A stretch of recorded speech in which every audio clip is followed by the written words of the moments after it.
Soliq stavkasi mol-mulkning umumiy maydoniga qarab, obyekt kadastr qiymatini 0,34% dan 1,5% bo'lgan miqdorda hisoblanadi. 1 kvadrat metr uchun mutlaq miqdorda viloyatimiz markazi Termiz shahrida 2,200,000 so'm, boshqa tumanlarda va qishloq joylarda 1,300,000 so'm miqdorda belgilangan.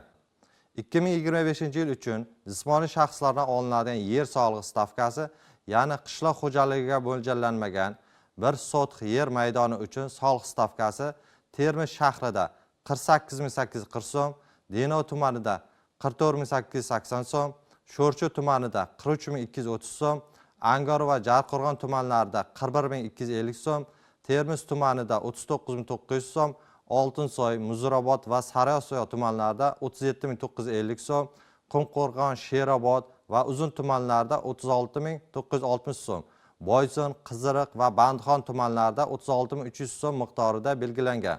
Hurmatli soliq to'lovchilar, barchangizdan joriy yil uchun hisoblangan mol-mulk va yer solig'ini teng yarmini 15 aprelga qadar to'lashlaringizni so'rab qolamiz.